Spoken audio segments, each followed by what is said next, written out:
Okay, Mick, but obviously that got quite emotional at the end of that last part there, and I'm really sorry, but I'm going to take you back to something else that probably isn't a lovely memory, which I read in your book, Better Than Sex. Yeah. I read that you were bullied as a child.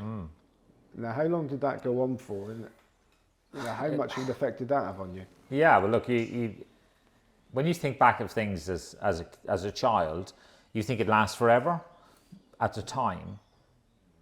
So I don't know how long the period was, but it felt like a long time. And it was basically, we had moved from one side of the country to the other, and new in school, and obviously, some people are nice to you and some people aren't, and that's just the way life is. And yeah, and I can remember getting bullied, and it was horrible. And I can remember coming home every night and I was in tears, and and like I say, the horses were the one thing that was constant in my life, and that's why I love animals and I love horses, because they were always there. So they were always like a nice side of my life, and yeah, like it was just horrific. But it's funny, something inside you actually flips the switch. And I can remember my dad had said to me, he said, "Look, mate, you're going to have to sort this out yourself." And I kept thinking, why aren't they doing something about it? Why? And my dad, I can remember him saying to me, he said, "Look, mate, you're going to have to sort it out yourself." And I don't know what it was, but one day, just playing football, I can remember he was running towards me and I basically just mowed him down. And I can remember from that moment onwards, I stood there on that grass and I thought, nobody will ever walk on me ever again. And it was like, it's that, you have moments in your life, I think, that define you and make you stronger. And that was definitely one of those moments. And, from that moment on, it almost instilled a self-belief that you can actually turn things around, and that is the one thing I always say, like I'm a jockey coach now and I love that side of it. But very often it's trying to, instill confidence into people to believe in themselves, because until you really believe in yourself, you've got to make people buy into you. And that's, from almost from that moment onwards, that was kind of my motto, that, right, I know I'm good enough to do any job. All I've got to do is just get on with it. And for the layman watching, especially a jump jockey at work, you assume that you all have to be pretty sort of hard cases, really. Yeah. Would that have been like a moment where it made you a harder person, as in, or did being a jockey make you a harder person, as in physically resilient? Yeah, I think this is a tough sport, and it's not for the faint-hearted. There are days when you have to pick yourself up and you have to get on with it when you don't feel absolutely 100%. And sometimes it's mind over matter, but very often you have to basically grit your teeth and this ain't gonna beat me, and that was basically how I was. I always felt, right, I was never afraid of any man or beast, because that kind of thing that's the way it is. Like you have to believe in yourself, and you can believe that you can overcome anything, and that whether that's an injury or whether it's something that's standing in your way, you have to believe. And once you really believe, other people buy into it and they'll believe in you as well. Like if you see somebody that is confident, assured in what they do, well, very often you won't question them. But if you see somebody that's a little bit timid and a little bit not sure, you're not going to buy into them, because you'll be wondering, I'm not sure. You've got to be confident. You mentioned your parents in the first part. Yeah. They were very supportive of you buying ponies and stuff. Do you think they saw that in you, and that's why they were quite happy to sort of make sacrifices so you could have what you needed? No doubt. Like my parents gave up so much so that we could have the things that they didn't have. And like my dad worked tirelessly to try and get us ponies that we could ride, and it's, you know, they didn't have any money. But when I was in school, I was reasonably bright, and I was doing really well in school, and I was 15 and I was doing my intercert, which is the equivalent of GCSEs, and the principal got word of the fact that I was going to leave at the end of my exams, and he came to see my parents and advised them to not let me leave school, that I was going to waste an academic career. And my dad turned round to him. He was called Ronnie McCormick. My dad turned round to him and he said, Mr. McCormick, this is what he really wants to do, and this is all he thinks about. So if he really wants to do it, we're going to let him do it. And, you know, as a parent now, being able to give your child that sort of freedom and that sort of backing is huge. And like, I only hope that I'm able to do it for mine like that. And I can remember off I trotted. I still think about it now, and it makes me laugh, because on my 16th birthday, I got my provisional license and I had a motorbike. And on my 16th birthday, I rode my motorbike to work. It was 13 miles. And my dad said, yeah, off you go. And I to think of that now, thinking like, I've got a 16-year-old son, and to think of me saying to him, yeah, off you go, no experience, off you go. It's nuts. But they had absolute faith in me to let me go. And actually Ronnie McCormick went to see my parents after I won the Grand National. And he said to them, he sent me a note as well. And he said, congratulations. He said, your parents were right.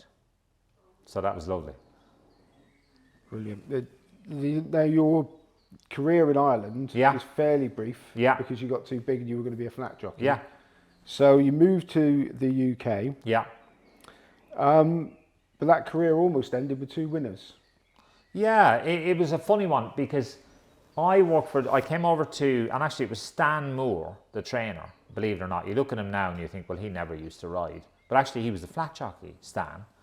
And he was riding for Toby Balding in Ireland, and he came in and used the sauna in Newbridge, where I was in there. I was in there sweating, and he said, oh, what are you going to do? And I said, I'm getting a bit big for the flat, so I'm probably going to go jumping. He said, oh, John Jenkins wants somebody. So he organised it for me to go to John Jenkins. So off I went.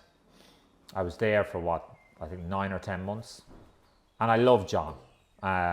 He's a real character, but he's a good lad. And it just wasn't happening. There was like Simon Sherwood was stable jockey. There was somebody else stable jockey as well. Steve St Eccles used to ride all the horses, and Morris Ahern was there. So there was quite a few good lads there at the time. It just wasn't happening. So I said I'd leave. Richard Tucker actually had an ad in the paper. I answered it and off I went. And then rode, my first ride over hurdles was the winner on Lover's Secret. And I thought, this game's easy. Why didn't I go jumping before?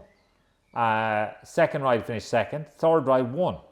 And I thought, I fucking made it here. This is easy. And then that was it. Hit the wall. And I moved from Richard Tucker's because he didn't have any horses. I went to Ron Hodges. And there was a lot of good lads at Ron's at the time as well. And it just didn't really happen at Ron's. Maybe I probably wasn't as focused as I should have been or whatever. But anyway, it just didn't happen. But I met a really nice guy called Ray Callow and Liz Leishan when I was there. I also met Andrew Nicholson, the event rider. And he's got a brother, John, who trains in New Zealand. And I saw Andrew and he said, oh, well, if you want to go to New Zealand, he said, John will have you. So I had organised a job and I was going to go. And I can remember thinking to myself, I'm 19, 20 years of age. I think I must have been early 20. And I thought, in 10 years' time, will I look back and think I should have stayed another year? And Ray had said to me, look, you can ride a couple of mine. Got a couple of runners coming up. And I went, you know what, I'm going to stay. I'm going to give it another year and see how we get on. I can always go to John then after that. And I rode a horse of Ray Callow's called Sunset Sam. and he changed everything. I won on him at Ludlow, won a selling hurdle, beat Graham Bradley, I think, and somebody else in quite a close finish. And then that was it. Like, it just took off.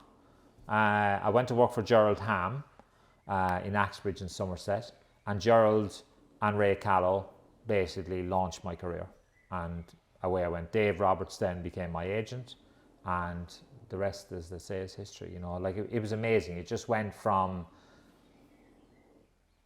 zero to hero very quickly, and it was just amazing. Like it was a whirlwind, really.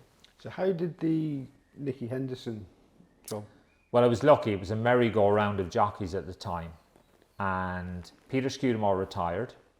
Richard Dunwoody hadn't been champion yet, and he was offered a pipe job. He was Nicky's jockey with David Nicholson. They were like sharing him. Then you had Jamie Osborne, who was based with Nicky at the time. He was also riding a lot for Oliver Sherwood.